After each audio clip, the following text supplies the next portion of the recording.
the Club of Rome that also belongs to the same group.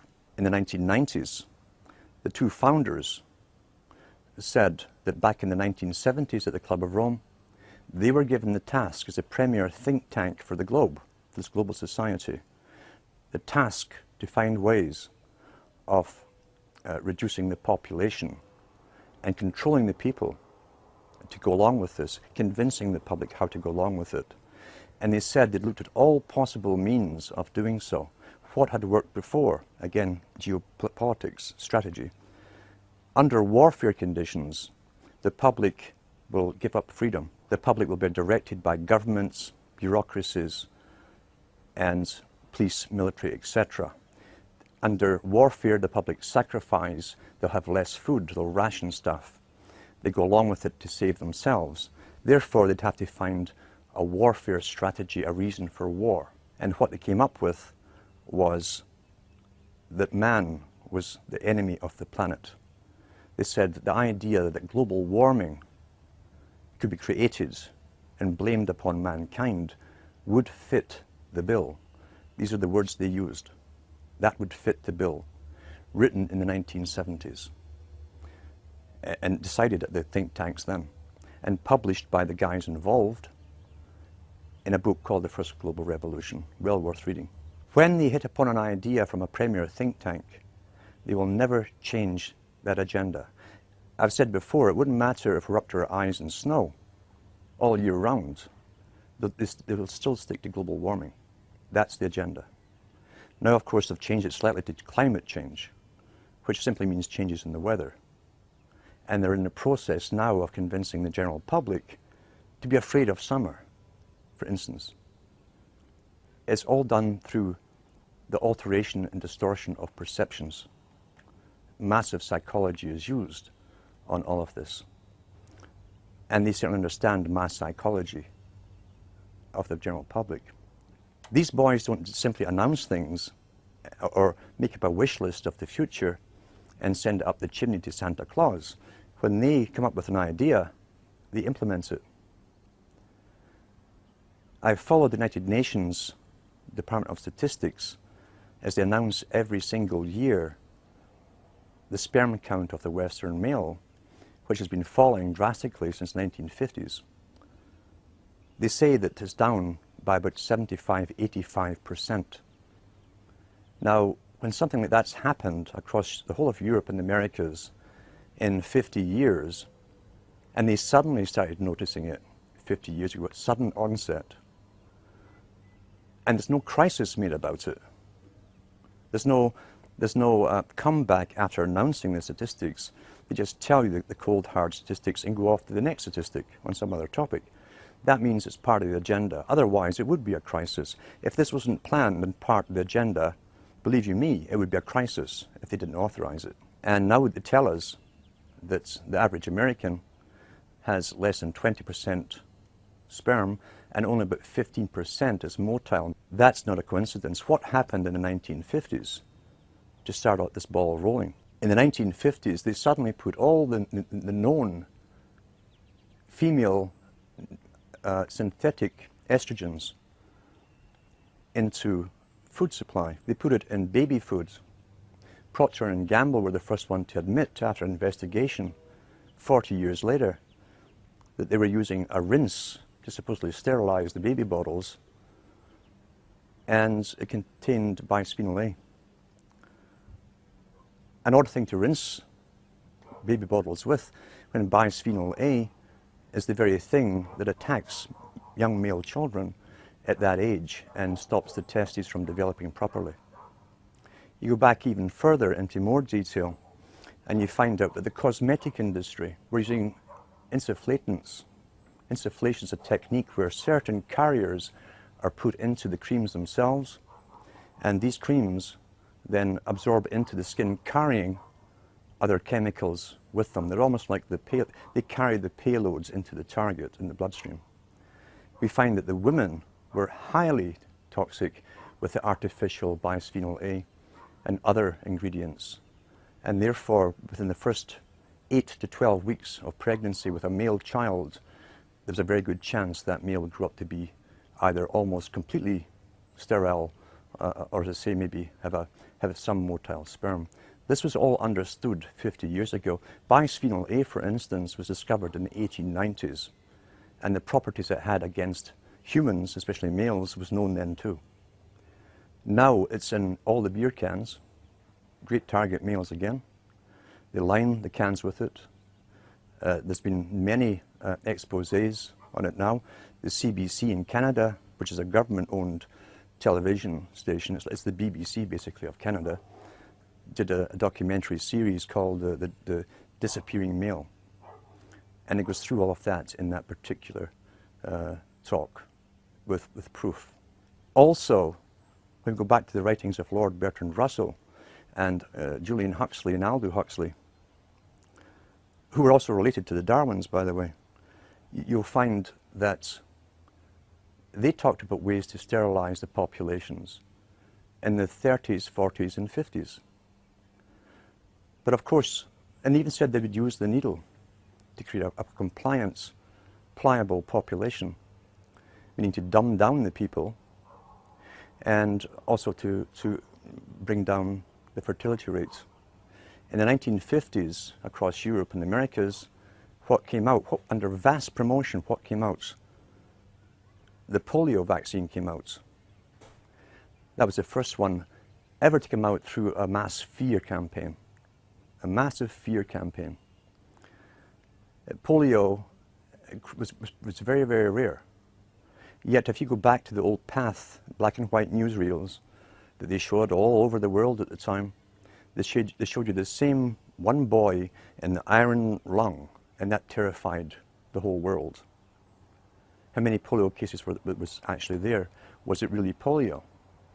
We do know that from those first shots, those injections, the generation that got them all ended up with carrying 100 simian viruses, live simian viruses in the shot, and simian 40 only had one function according to the maker, the discoverer of the vaccine, and that was to cause cancer.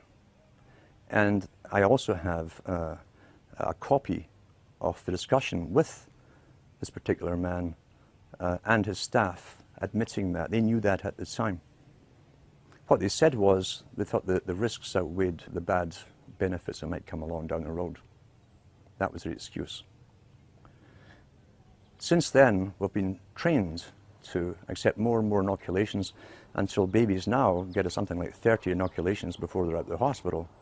When you look into the big manufacturers of inoculations, like the Baxter Laboratories that were in the news recently because they sent out live flu virus along with the bird flu virus mixed together, and were caught by another country who tested it on ferrets, and the ferrets all died.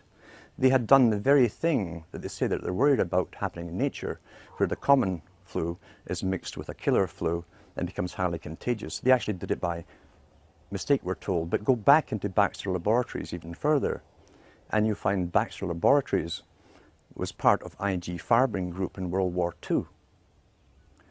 They were responsible for creating chemicals and so on that were used as gas. And they were also used in other medical experiments on prisoners.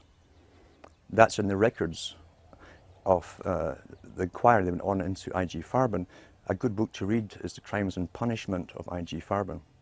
All of that stuff's documented in there. All the companies, the Western corporations that were involved in the setting up of the Hitler regime are mentioned in that book. And Baxter Laboratories, the one who's coming out with all the shots which to take supposedly for the swine flu, are still on the go. So when you go into, let's say, Connaught Laboratories as an example, Connaught Laboratories was employed during World War II to manufacture bacterium and viruses, fungus that would attack wheat and corn, etc. in Germany.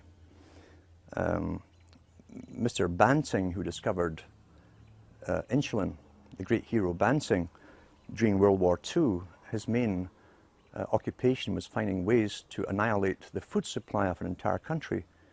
And he came up with ideas of creating a form of what we now call mad cow disease, something that rotted the brains of the cattle for herds, dairy herds and beef herds, And it was manufactured in World War II, and I often wonder if there really is such a thing as mad cow disease, is that where it came from?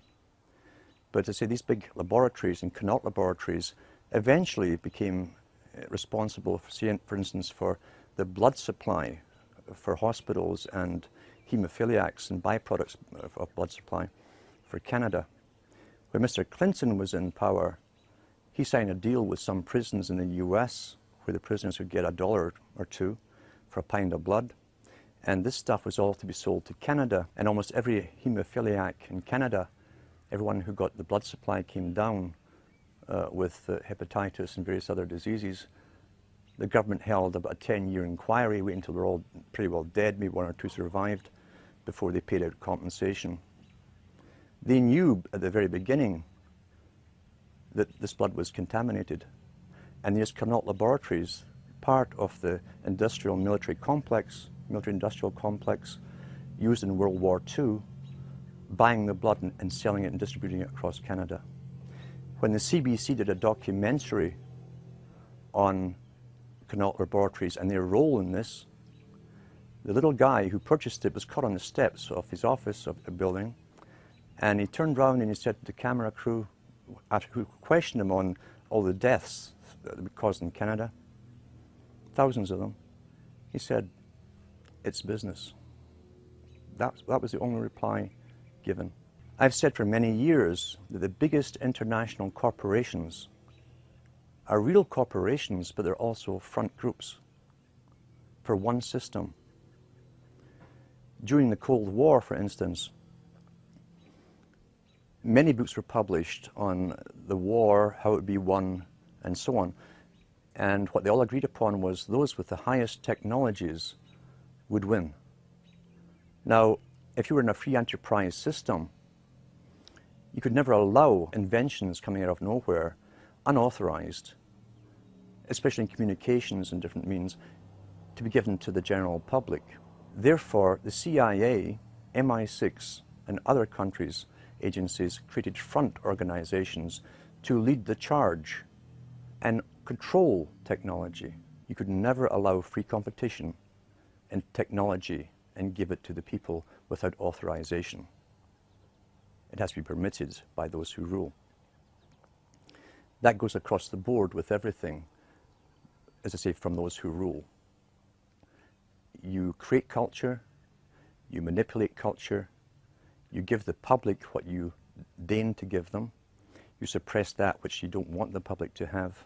It must be under a control. You cannot have that with a true free market enterprise and true entrepreneurism. You can't have it. Therefore, you put up the front companies. They're real companies. They will really manufacture stuff, but it's what's been authorized. And guys at the top, CIA, MI6, fund them and run them. We've seen this with different banks that were set up by CIA in the past, where they funneled money to all the major wars that we're fighting. It was the BCCI, was one of the first ones that collapsed. Papa Bush was a director at one time, and then he was back to being director of the CIA. These are front massive banks, massive corporations. A difficult thing for some people to understand is what's happening today is not just an elite making a final move to take over anything.